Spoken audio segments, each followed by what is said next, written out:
Good morning. I hope you're having a wonderful day so far. Today's topic is exercise selection, building your own split, everything you need to know.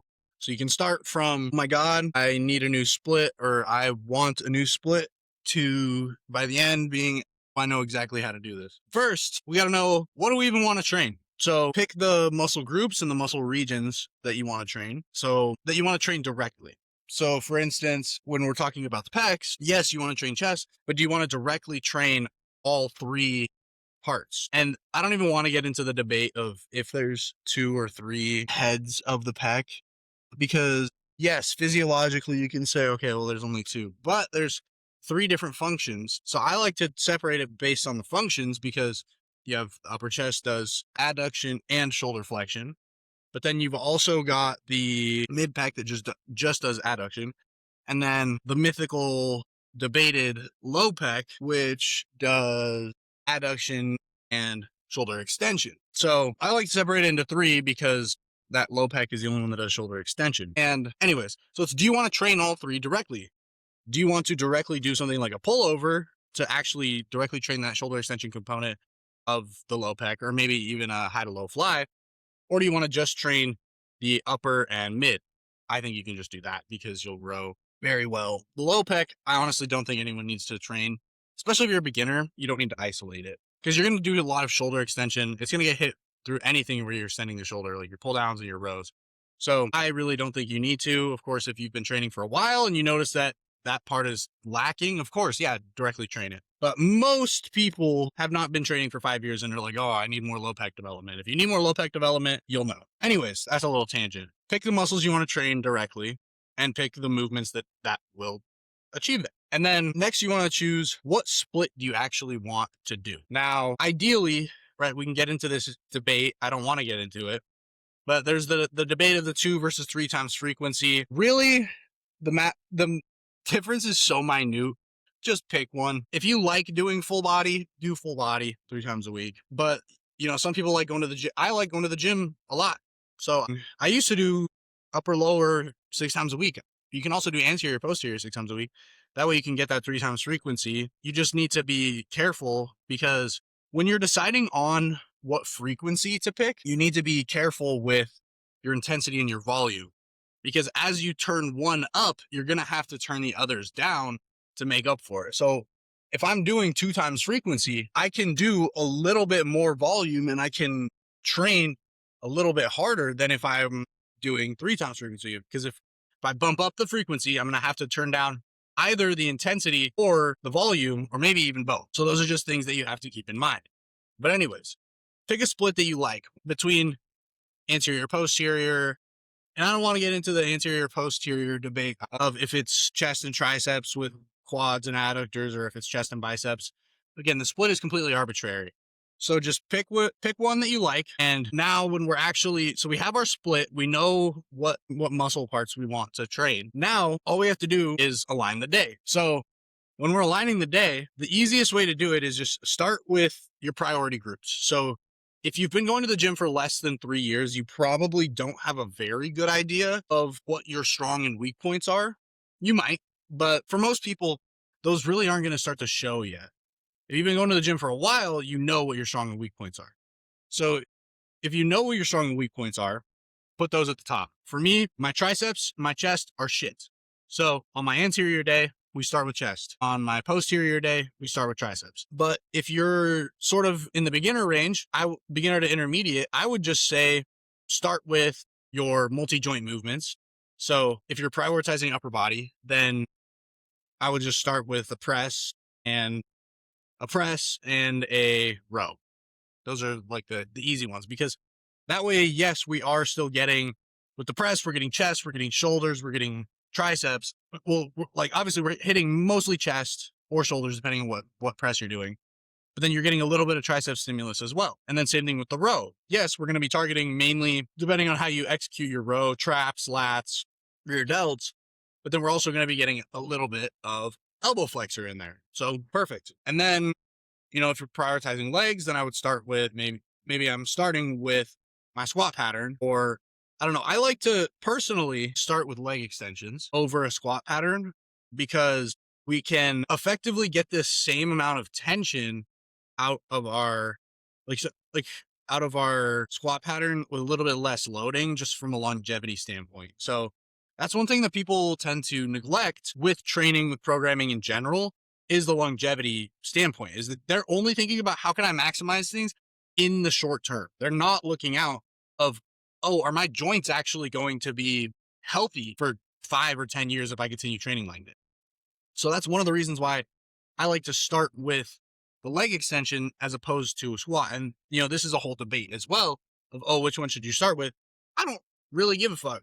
To be honest, you can do whatever you want, but I like to start with my isolations for legs, my leg extensions and my hamstring curls before I do my squat pattern, before I do my hinge, because I'm warming it, we're lubing up the knees, we're getting them nice and warm. And then also that means that I don't have to use as much weight to achieve the same level of mechanical tension when I do go to my heavier movements. And then there's also the other part of the starting with compounds versus starting with your single joint movements is central nervous system fatigue. So we have that comes from both the brain and from the spine, supraspinal and spinal. And that is fatigue that affects your entire body, because we have two main types of fatigue that we're worried about when we're lifting. The first is central nervous system, again, supraspinal, spinal. Second is peripheral or local fatigue, which is directly in that muscle. And so that's why we really care about that central nervous system fatigue. And we've got some big honkers. When you have things like squats, like hinges, like those big heavy lifts, those are fairly fatiguing lifts. That's just how it is. They cook you. They use a lot of different muscles, and normally you're pushing really hard and you're pushing a lot of weight. So again, another reason why I like to have them later on. But again, you can just try it out. This is the biggest thing, is just experiment with shit. Is you might find that you love just starting the day, just ripping some fucking squats, some hack squats or some pendulum squats. Do it, bro.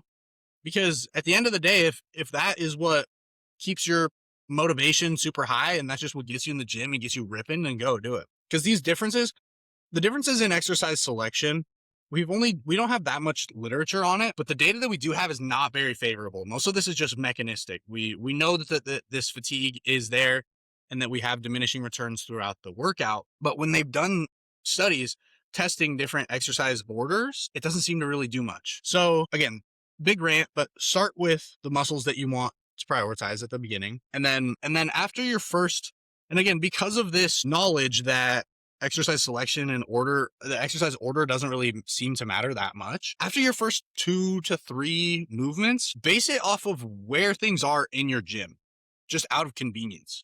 So for instance, I hit things just because they're close to each other. And that's essentially what you want to do later on in the workout, is just so you're not going back and forth across your entire gym, depending on how big your gym is too. If you're going to a place like Alpha Land where there's 3 gyms and they're across an acre, yeah, I'm going to structure things based on proximity after those first couple. And another thing that you want to take account for when you are lifting and when you're structuring your workout is shortened versus lengthened position movements. So this is basically just where the challenge is and this is going to affect how fatiguing things are, because it's mainly locally that this fatigue matters. Is if I'm doing 2 exercises for the same thing, let's say quads are the perfect example, right?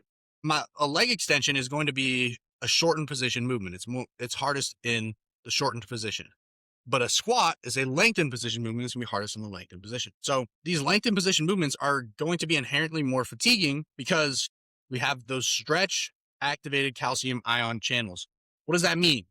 It just means that when we're in these really long muscle lengths, we've got a ton of calcium ions there's calcium ion channels that get opened up, and those just are dumping into our cytoplasm, and they're bad. They go in, they start wrecking shit. So that's another reason why maybe you would want to have your leg extensions before your squat pattern. And same thing with if I'm doing triceps and I'm doing, one of them is like a push down with my arm at my side and the other one is an overhead extension, I'm probably going to do the one with my arm at my side first, and then I'll do the overhead extension. And for delts, I like to do 2 exercises for side delt. I like to do a cable and a machine. And you can also do a dumbbell. It's the same thing as a machine. It's just ascending. It's hardest at the top. And I would do the machine first because it's the shortened position, and then we'll challenge the lengthened. Again, does this really matter that much? Probably not. It's probably getting into that minute details, but I've been lifting for a long time, and these little I like to think that these little things add up. So just as a kind of a recap, when we're structuring our exercises, we want to do it based on priority, and then we want to do it based on the degree of fatigue, and we want to have our length and position movements more towards the end of the workout. And that is essentially how I would set it up in terms of order. Now, in terms of actually setting up the split, it's going to be based on priorities. So people hear upper lower and anterior posterior and they think that's the only way to do it, or they hear push pull legs and they think it has to be in that order. No, if whatever you're hitting fresh off a rest day is going to get the best, because central nervous system fatigue carries over in the sense that you have these, because when you're thinking about central nervous system fatigue, you mainly want to just think about like perception of effort. Like you're when you get to the end of a workout, your motivation's low, you're kind of just cooked. You're like, oh my God, I'm fucking dying. Yeah, that's what you can kind of just think of central nervous system fatigue as. And when we're talking about it in this sense, you don't want to, of course, the next day. So what I'm trying to say is pick whatever you're hitting fresh off a rest day should be your biggest priority. So if your priority, so for example, I have female clients that run upper lower. They obviously are trying to grow their glutes. So what they do is they run lower upper. If you want to run anterior posterior, but your back is really lacking and you want to focus your back, you can run posterior anterior. Same thing with if you're running push pull legs. You might run pull push legs. You might run push legs pull. It just depends on what your priorities are. Splits are just arbitrary. That's an important thing to note, is that splits are completely arbitrary. You can do whatever the hell you want. You can structure things however the hell you want. And that's something that if you ever look at sort of high level bodybuilders, a lot of times their splits don't really make a lot of sense. And it's because they're built super hyper specific for them and the weak points that they want to bring up. And again, if you are a beginner or if you're in that intermediate area and you don't really know, just do it based on preference of things you want. Like if you just want to have some massive honkers, you just want them things hanging off your chest, then prioritize chest. That's at the end of the day, what is most important is just prioritizing what you want sometimes over what you need, especially because most people don't have dreams of competing. You're not really looking for building a physique that's going to look good on stage. If you just want a physique that looks good to you, so focus on what you think looks the best. And so now that you have your split, you have your days designed based on your priorities, based on how fatiguing these movements are. Now we need to allocate volume and we need to decide frequency. So this is where you can sort of split things up. And with volume, I always say to start on the low end and then push it up until it starts working against you, because there is a positive dose response between volume and hypertrophy and volume and strength. Is there diminishing returns? Yes. So all that means is that the more volume you do, the stronger you get, the bigger you get. But this relationship is not a straight line up. It goes kind of like this. So the juice starts becoming less and less worth the squeeze the more and more you do. And it's even more dramatic with strength. And I typically like to use strength data, or like to look at strength data in particular, over hypertrophy, because hypertrophy is super muddy. We have all kinds of different ways of measuring it, and they all have their different levels of accuracy. We have different things like sarcoplasmic hypertrophy, which is basically where you're not actually gaining more contractile tissue. You're not gaining more muscle. You're just gaining more fluid. We have more swelling that can happen, and we can't really detect the differences between these. But with strength, it's just, did you push more weight than you did last time? Yes. Okay. And that's kind of the rationale behind why I like to use strength data. And we also know that neurological adaptations are pretty much, I should explain what neurological adaptations are. Essentially, your brain gets better at doing a movement. That's the main one, is that you learn the motor pattern and your brain learns how to fire, how much electricity to give to each muscle at which specific times. So take something like a squat, for example. Your brain is like, okay, I got to send some electricity to the quads. I got to send some to the glutes, some to the adductors, but it doesn't know how much to send to each muscle or at what times when you first are learning how to squat. But over time, your brain learns and it's like, okay, I got to send this much to to the glutes right now, and then a little bit later, I got to send this much to the quads. And that's what, when people are talking about neurological adaptations, that's normally what they're talking about. Of course, there's other ones with like rate coding and stuff like that. But for simplicity's sake, it's just your brain's getting better at the movement. And those are pretty much tapped out by 4 to 6 weeks, especially if you're doing something that is a fairly stable movement that isn't involving a lot of other muscle groups. Because another neurological adaptation that we have is reductions in antagonist coactivation. Big word. It just means that your other muscles are being used less. So antagonist is the muscle that does the opposite action of whatever muscle you're training. So the biceps antagonist is the triceps. It does the opposite. So your biceps flex the elbow, your triceps extend it. When you're doing a bicep curl, for example, your triceps are going to be active a little bit and they're going to be resisting the movement. But over time, your body learns to reduce the signal that it's sending there. And so there's a lot of other neurological adaptations. Again, it's just, we don't need to get into the weeds. It's just your brain's getting better at doing the movement. These mostly tap out around 4 to 6 weeks.